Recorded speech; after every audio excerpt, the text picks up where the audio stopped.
নমস্কার। আজ আমরা মিলিত হয়েছি আমাদের বিশ্বকবি রবীন্দ্রনাথ ঠাকুরের জন্মদিনকে পালন করবার জন্য। তাকে নিয়ে আলাদা করে আর কিছু বলার নেই। তিনি আমাদের জীবনের প্রতিটি মুহূর্তে, প্রতিটি ক্ষণে আমাদের মধ্যে এমনভাবে জড়িয়ে আছেন যে তাকে ছাড়া জীবনের কথা আমরা কল্পনাও করতে পারি না। আর তিনি তার দীর্ঘ জীবনে কিছু বলার নেই। আজ আমরা তার জন্মদিনটি উদযাপন করব। ধন্যবাদ। ফল পরিপূর্ণ বেদনার ঘরে মুহূর্তেই বুঝি বিরাজ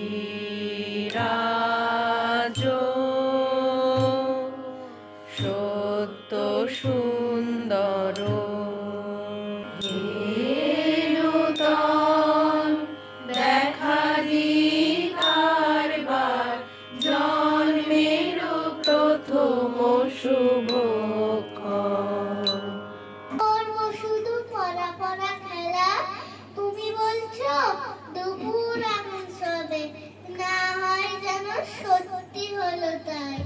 একদিনও কি দুপুর বেলা হলে বিকেল হলো মনে করতে নাই? করুণ করে এই উদাসী হাওয়ার পথে পথে মুকুলগুলি ঝরে।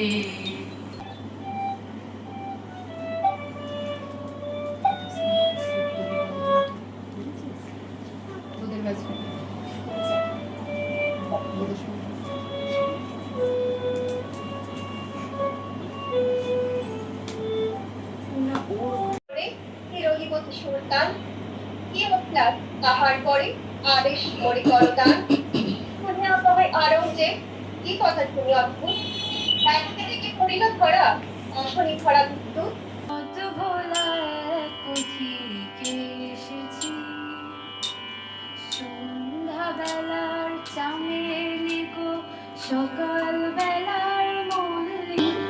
তাই হতে পাই যদি আমি তবে এখনই হই ইচ্ছামতি নদী। On the 25th of Boishakh, 1861, in Calcutta, West Bengal. He was a poet, philosopher, musician, educator, and painter who redefined Indian art and literature. চোখে কি বিচিত্র শোভা তোমার, কি বিচিত্র সাজ। আমি মনে ভাবতেছিলেন এ কোন মহারাজ, আজি শুভ ঘরে রাখবো ভালো। ভেবেছিলেন তবে আজ আমারে দাঁড়ে দাঁড়ে ফিরতে নাহি হবে। উন্মাদ হয়ে ছুটে কি যন্ত্রণায় মরেছে পাথর পাথর নিষ্ফল মাথা। কণ্ঠ আমার রুদ্ধ আজকে বাস্তু সঙ্গীত ধারা অমবস্যার দ্বারা লুপ্ত করেছে আমার ভুবন দুঃস্বপ্নের দলে। তাই তো তোমার কোথায় সুজন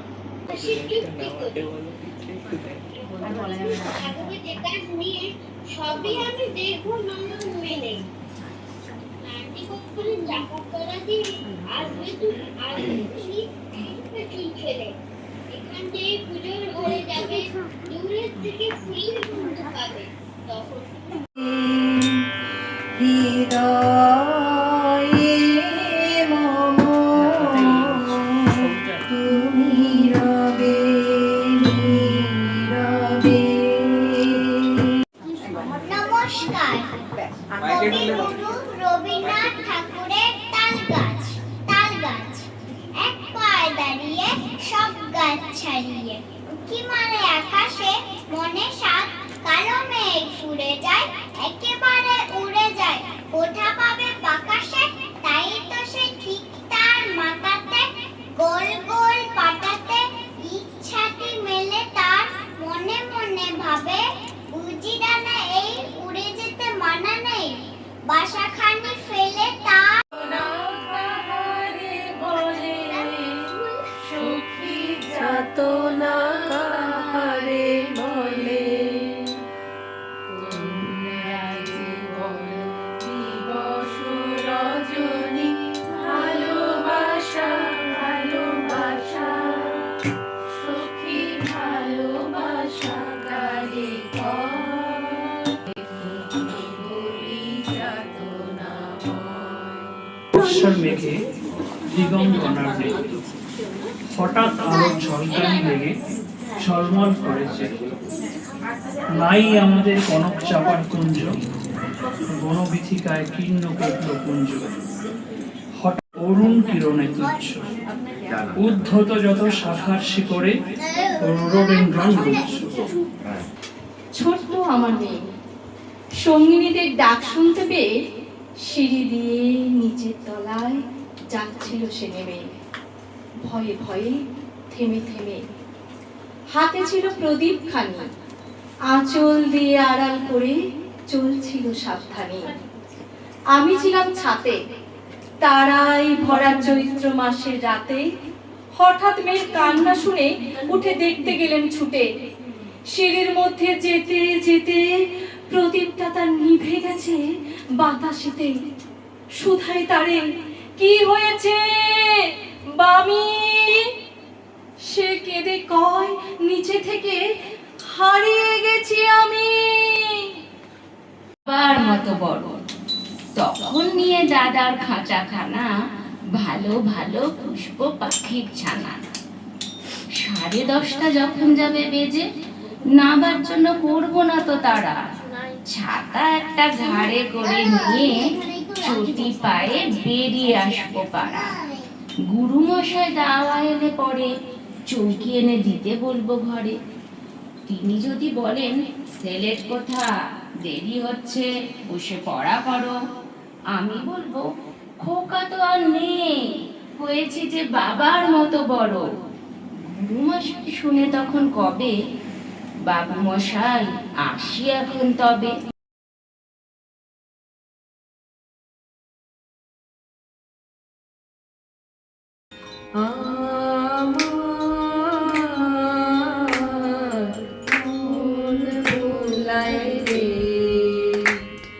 গ্রাম ছাড়া ওই রাঙা মাটির পথ আমার মন ভুলাই রে। দেখি সাজে এলে হৃদয় পুরনাচে, চরণ তলে কোটি শশী সূর্য মরে লাজে, মহারাজ দেখি সাজে। ফিরেছি পাগল হয়ে যে মানুষ চেয়েছে, ফিরিতেছি পাগল হয়ে মরমে জ্বলছে আগুন আর নেভে না। আমায় বলে বলুক লোকে মন্দ, বিরহে তার প্রাণ বাঁচে না। বলে বলুক লোকে মন্দ, বিরহে তার প্রাণ বাঁচে না। দেখেছি দেখেছি রূপসাগরে মনের মানুষ কাঁদছে সোনা। দেখেছি রূপসাগরে মনের মানুষ কাঁদছে সোনা। আজি বসন্তে